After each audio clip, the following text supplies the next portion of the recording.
প্রতিমধ্যে হযরত ওমর রাদিয়াল্লাহু তাআলা আনহু একটা যুবকের সাথে সাক্ষাৎ হলো। যুবকটা অনেক কঠিনভাবে কান্নাকাটি করতেছে, এমন ভাবে কান্দে, যুবকের কান্দা দেখে হযরত ওমর রাদিয়াল্লাহু তাআলা আনহু শক্ত দিলের মানুষের চোখ দিয়েও অশ্র প্রবাহিত হইতেছে। সুবহানাল্লাহ।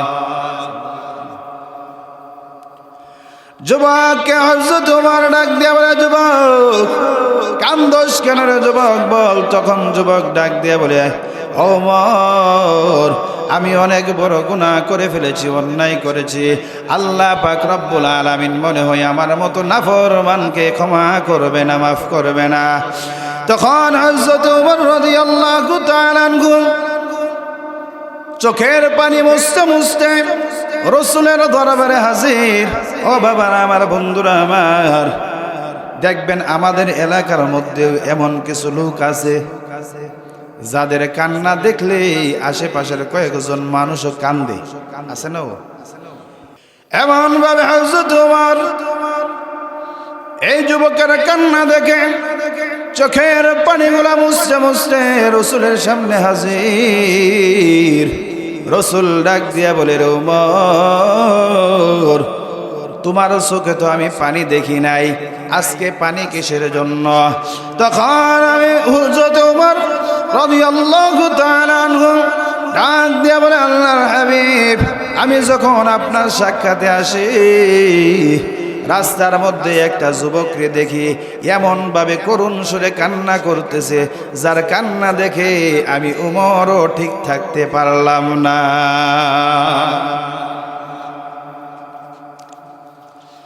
তখন রাসূল সাল্লাল্লাহু আলাইহি ওয়াসাল্লাম হযরত ওমর রাদিয়াল্লাহু তাআলা আনহুকে ডাক দেয়া, ওমর এই যুবককে আমার কাছে নিয়ে আয়।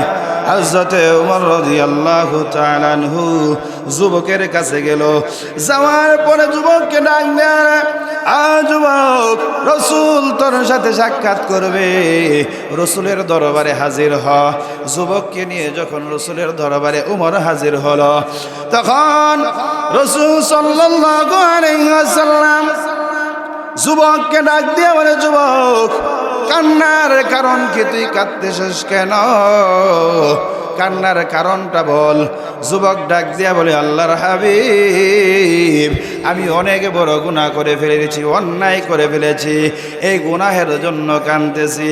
আল্লাহর হাবিব, মনে হয় আল্লাহ পাক রব্বুল আলামিন আমার মতো নাফরমানকে ক্ষমা করবে না, মাফ করবে না, সেই জন্য কাঁদতেছি। রাসূল ডাক দিয়া বলে, রে যুবক কান্দবি পরে, আগে কান্দার কারণটা বল। তুই জীবনে কি গুনাহ করছিস, কি অন্যায় করেছিস, বল আমার কাছে বল। তখন যুবক ডাক দিয়া বলে, আল্লাহর পয়গম্বর, আমি একটা গরিব মানুষ। এই মদিনার মধ্যে যত মানুষকে দাফন কাফন করা হয়, দাফন কাফন করে কবরের মধ্যে রাখা হয়, এই নতুন কবর থেকে কাফন চুরি করে এই কাফনগুলা বাজারে বিক্রি করে তারপর আমার জীবিকা চালায়, আমার জিন্দেগি চালায়, আহার রুজিগুলা রোজগার করে। আল্লাহর পয়গম্বর প্রতিদিনের মতো এরকম গত পরশু দিনও মদিনার একটা নতুন কবরের মধ্যে আমি কাফন চুরি করার জন্য গেলাম। যখন রাত্রিবেলা গিয়া কবরটা খুঁজলাম, খোদার পরে যখন মর্দারের শরীর থেকে কাপড়গুলা টেনে টেনে আমি আলাদা করতেছি শরীর থেকে, আল্লাহর পয়গম্বর আল্লাহ পাক রব্বুল আলামিন এত সুন্দর করে একজন মহিলাকে বানায়, এত সুন্দর ওই মহিলাটার চেহারা, শরীরটা এত সুন্দর, আমি দেখে এই মহিলার লাশটা দেখে আমি লোভ সামলাইতে পারি নাই। আল্লাহর পয়গম্বর মহিলার শরীর থেকে কাফনটাকে সরানোর পরে আমি এই মহিলার সাথে জিনার মধ্যে লিপ্ত হয়ে যাই। জিনাহের কাজ শেষ করলাম, সম্পাদন করার পরে তারপর আমি যখন কাফন নিয়া তার কবর থেকে বাহির হব, আল্লাহর পয়গম্বর এখানেই শেষ নয়, এই কবর থেকে এই মহিলাটা গাইবে ভাবে যেন আওয়াজ দিয়ে বলতেছে, এই যুবক, কোন এলাকায় তোর বাড়ি, তোর নাম কি? আমার আত্মীয় স্বজনেরা আমাকে পবিত্রতা করে সুন্দর করে গোসল দিয়া তোর খুশবু লাগাইয়া এরকম কাফনের কাপড় পরিধান করাইয়া এই কবরের মধ্যে রেখে গেছে, যেন কাল কিয়ামতের দিন যখন আল্লাহ পাক রব্বুল আলামিনের রহমতের ফেরেশতা সিংহা ফুৎকার দিবে, তখন যেন আমি পবিত্র শরীর নিয়ে আল্লাহ তাআলার সাথে সাক্ষাৎ করতে পারি। ও যুবক, এই কবরবাসীদের সামনে তুই আমার ইজ্জত হরণ করলি কেন? তোর ভেতরে কি আল্লাহ পাক রব্বুল আলামিনের ভয় নাই? তোর ভিতরে কি হাসরের ময়দানের ভয় নাই? তোর ভিতরে কি জাহান্নামের ভয় নাই? কাল কিয়ামতের দিন যখন আল্লাহ পাক রব্বুল আলামিন হিসাব নেওয়া শুরু করবে, আল্লাহ পাক রব্বুল আলামিনের দরবারে গিয়া কি জবাব দিবে রে যুবক? ও যুবক, আমি তো এরকম পবিত্র ছিলাম, তুই কেন আমাকে জিনার কলঙ্ক দিয়া দাগি বানাইলে? কেন আমাকে এই গুনাহের মধ্যে লিপ্ত করলে? কঠিন মুসিবতের দিন হাসরের ময়দানে সকলে পবিত্র শরীর নিয়ে উঠবে, কিন্তু আমি নাপাক শরীর নিয়ে উঠব। বাবার আমার, বন্ধুরা আমার, যুবক ডাক দিয়ে বলতেছে, আল্লাহর পয়গম্বর,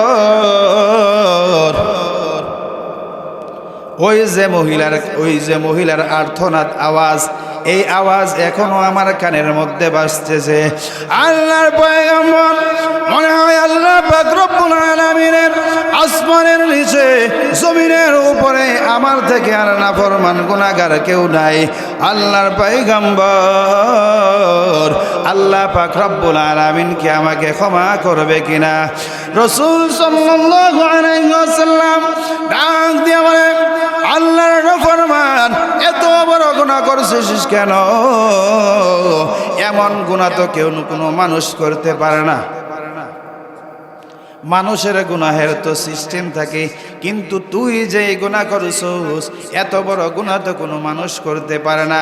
যা যা যা, তোর কোনো ক্ষমা নাই, তোর মতো নাফরমানের কোনো ক্ষমা আল্লাহ তাআলার দরবারে হবে না।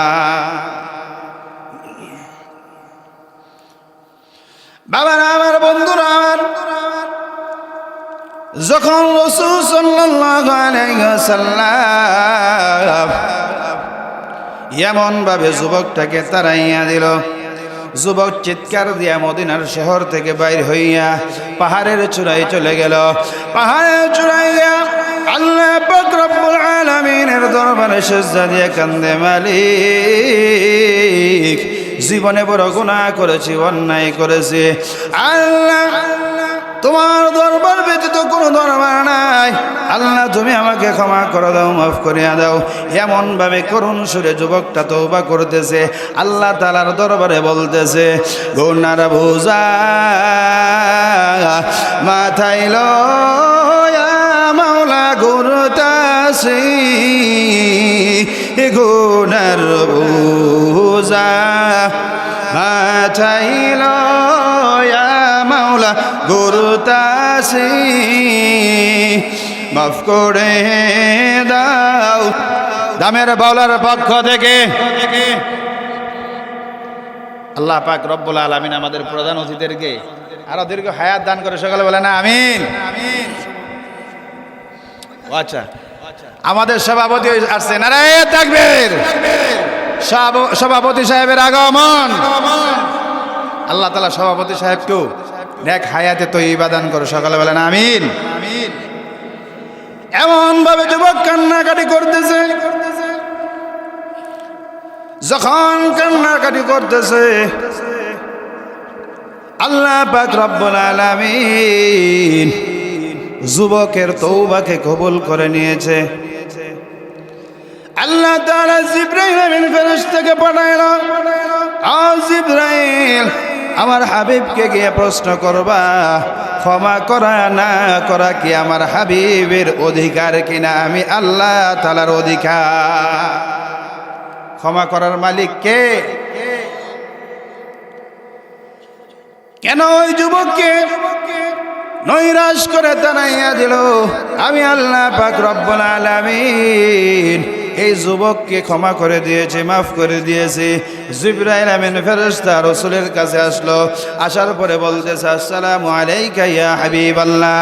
আগো আল্লাহর হাবিব, আল্লাহ পাক রব্বুল আলামিন প্রশ্ন করেছে, ক্ষমা করা না করা কি আপনি মালিক কিনা? আল্লাহ পাক রব্বুল আলামিন ক্ষমা করার মালিক। রাসূল ডাক দিয়া বলে, কেন আল্লাহ তাআলা ক্ষমার মালিক? তখন জিবরাইল আমিন ফেরেশতা বলতেছে, আপনি এই যুবককে কেন তাড়াইয়া দিলেন? আল্লাহ পাক রব্বুল আলামিন এই যুবককে ক্ষমা করে দিয়েছে, মাফ করে দিয়েছে। রাসূল সাল্লাল্লাহু আলাইহি ওয়াসাল্লাম সাহাবায়ে কেরামদেরকে ডাক দিয়া বলল, ও আমার সাহাবারা, কে কোথায় আছো? আমার সাহাবীকে, আমার ওই আশিকিনটাকে, গুনাহগার বান্দাটাকে গিয়ে নিয়ে আসো। আল্লাহ পাক রব্বুল আলামিন তাকে ক্ষমা করে দিয়েছে, মাফ করে দিয়েছে। সুবহানাল্লাহ। মুসলমান, আল্লাহর গোলাম, ওই কাফন সুরের মতো গুনাহ তো আমরা জীবনে করি নাই, ঠিক কিনা? তারপরে ওরে ভাবা, আল্লাহ তাআলার দরবারে তওবা করতে চাই না। ও মুসলমান, আল্লাহর দরবারে তওবা করে পাক্কা মুসলমান হইব কিনা? হবনি সবাই ইনশাআল্লাহ? আল্লাহ তুমি আমাদের সকলকে ক্ষমা করে দাও, মাফ করে দাও। সকলে বলেন আমিন। হযরতে মূসা আলাইহিস সালাতু ওয়াস সালামের জামানার মধ্যে দীর্ঘদিন যাবত জমিনের মধ্যে বৃষ্টি হয় না। জমিনের পশু পাখিগুলো হাহাকার করতেছে বৃষ্টির জন্য, ফসল ফলাদি নষ্ট হয়ে যাইতেছে। দীর্ঘ 40 বছর যাবৎ বৃষ্টি হয় না, মাটিগুলো পড়ে আঙ্কারা হয়ে গেছে, আঙ্গার হয়ে গেছে। হযরত মূসা আলাইহিস সালাতু ওয়াস সালাম তার সহযাত্রীদেরকে নিয়ে, তার কওমের লোকদেরকে নিয়ে, গোত্রের লোকদেরকে নিয়ে একটা ময়দানের মধ্যে, খোলা ময়দানে উপস্থিত হলো, নামাজ আদায় করলো। আল্লাহ পাক রব্বুল আলামিনের দরবারে দরখাস্ত করতেছে, মালিক, বৃষ্টি না হওয়ার কারণে জমিন পুরে সারকার হয়ে যাইতেছে। আল্লাহ, জমিনের মধ্যে ফসল হয় না। ও মালিক, পশু পাখিগুলা কত কষ্ট করতেছে। ও বাবারা আমার, বন্ধুরা আমার, আমাদের দেশের মধ্যে যদি চৈত মাস, বৈশাখ মাসে 1-2 মাস বৃষ্টি না হয়, ফসল ফলাদির অবস্থা কিন্তু 12টা বেজে যায়। আর ওই জায়গার মধ্যে দীর্ঘ 40 বছর যাবৎ বৃষ্টি হয় না।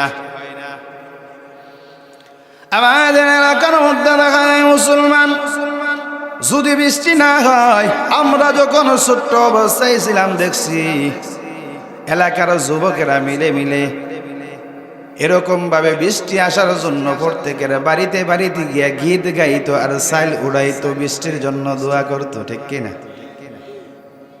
কি জানি কইতো, আল্লাহ মেঘ দে, ছায়া দে, ফানা দে রে তুই, আল্লাহ মেঘ দে, ঠিক কিনা? এমন হইতো।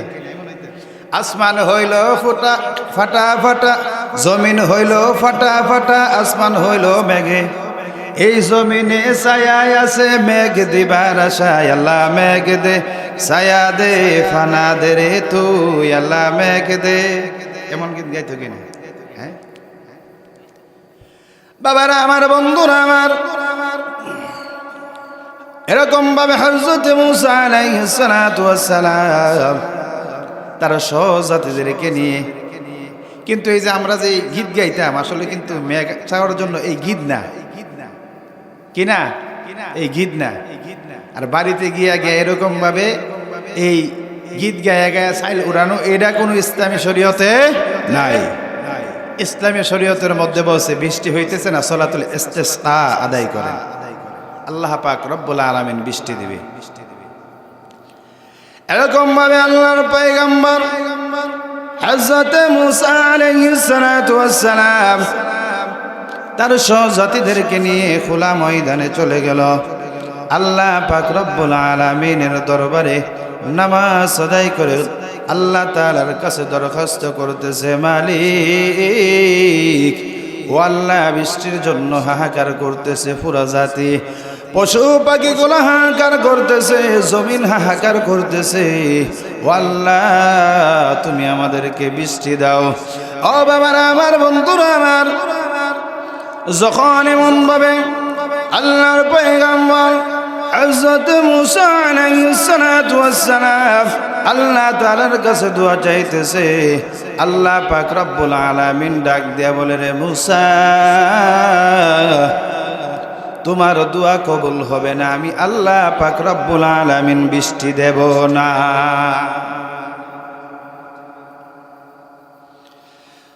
আল্লাহ পাক রব্বুল আলামিনকে মূসা বলতেছে, মালিক কেন বৃষ্টি দিবে না? তখন আল্লাহ পাক রব্বুল আলামিন বলতেছে, মূসা এই গ্রুপের মধ্যে তোমার এই যে জাতি আছে এর মধ্যে এমন একজন গুনাহগার আছে যেই ব্যক্তি দীর্ঘ 40 বছর যাবৎ আমার নাফরমানি করতেছে। এই ব্যক্তির জন্য আমি আল্লাহ তাআলা বৃষ্টি দেব না। এই ব্যক্তিকে এই মসজিদ থেকে উঠে যাওয়ার জন্য বলো। তখন আল্লাহর পয়গম্বর হযরত মূসা আলাইহিস সালাতু ওয়াস সালাম আল্লাহ পাক রব্বুল আলামিনের হুকুম অনুযায়ী এলান করে দিলেন, এই মজমার মধ্যে এমন কোন গুনাহগার আছো যেই ব্যক্তি দীর্ঘ 40 বছর যাবৎ আল্লাহ তাআলার নাফরমানি করতেছো, গুনাহ করতেছো, এই মজমা থেকে উঠে যাও।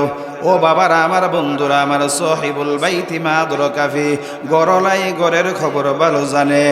যখন আল্লাহর পয়গম্বর হযরত মূসা আলাইহিস সালাতু ওয়াস সালাম এমন ভাবে এলান দিলেন, যেই ব্যক্তি 40 বছর যাবৎ গুনাহের মধ্যে লিপ্ত, ওই ব্যক্তির ভিতরে পেটের ভিতরে লাড়া দিয়ে উঠছে, হাইরে আল্লাহ তো আমার জন্য বৃষ্টি দিতেছে না।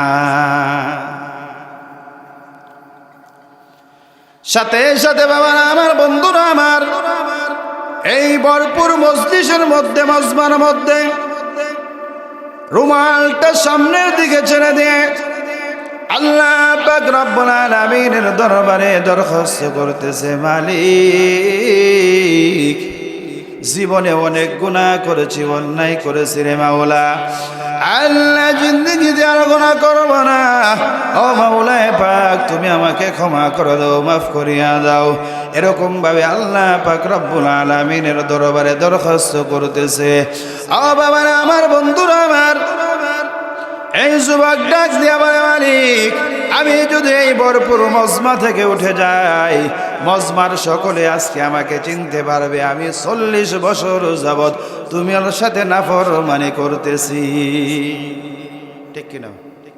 আজকে আমরা যদি এখান থেকে বলি যে ওই অমুক ব্যক্তি এনে যে আছেন 40 বছর যাবৎ গুনাহ করতেছেন, আপনার কারণে এই এলাকায় বৃষ্টি হইতেছে না, উঠেন,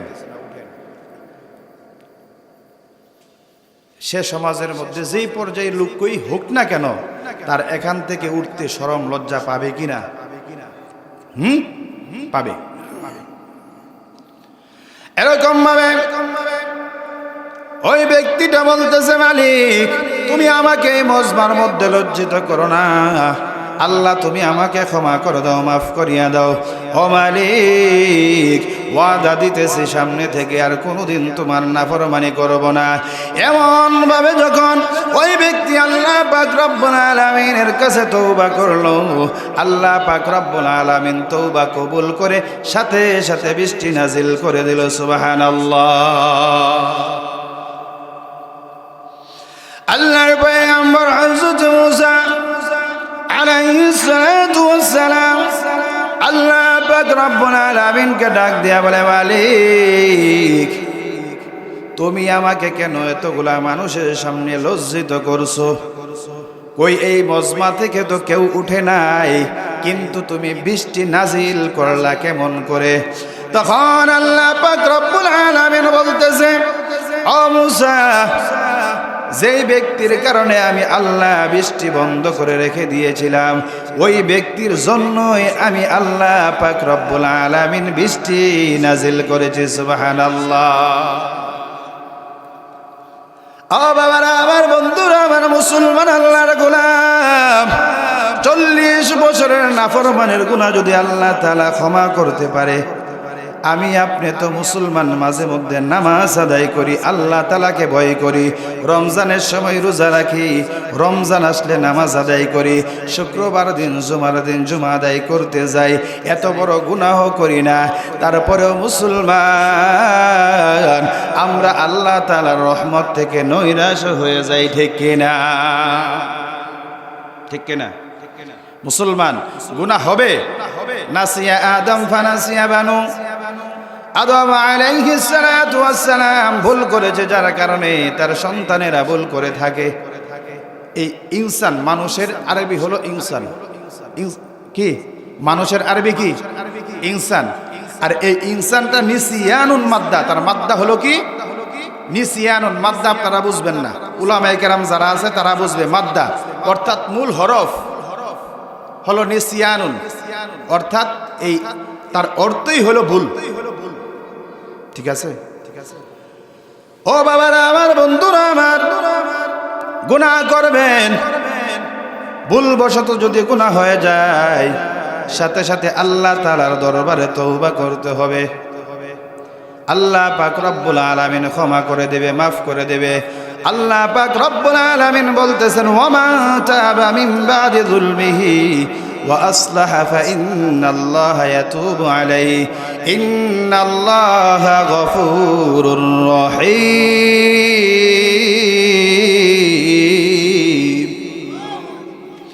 আল্লাহ পাক রব্বুল আলামিন ডাক দেওয়ারে, দুনিয়ার মানুষ, যদি তোমাদের গুনাহ হয়ে যায়, গুনাহের পরে আমি আল্লাহ পাক রব্বুল আলামিনের কাছে তওবা করো, আমি আল্লাহ পাক রব্বুল আলামিন তোমাদেরকে ক্ষমা করে দেব। ওমান তাবা মিন বাদি যুলমিহি ওয়া আসলাহা, তারপরে গুনাহের পরে যদি তুমি সংশোধন হয়ে যাও, ফাইন্নাল্লাহা ইয়াতুবু আলাইহি, আল্লাহ পাক রব্বুল আলামিন তওবাকে কবুল করে নেওয়ালা, তওবা কবুল করে নেয়। যত বড় গুনাহই করো না কেন, মাফ করে দিবেন তিনি কে? সেই জন্য মুসলমান গুনাহের পরে সাথে সাথে তওবা আছে কিনা? ও বাবারা আমার, বন্ধুরা আমার, গুনাহ করার পরে যদি তওবা করেন, তওবা করার পরে তওবার উপর কি থাকতে হবে? অবিচল থাকতে হবে, অটল থাকতে হবে। বুঝতে পারছেন বিষয়টা? তওবার উপরে অটল থাকতে হবে যে মালিক অন্যায় করেছে, গুনাহ করেছে, আর জিন্দেগিতে গুনাহ করব না।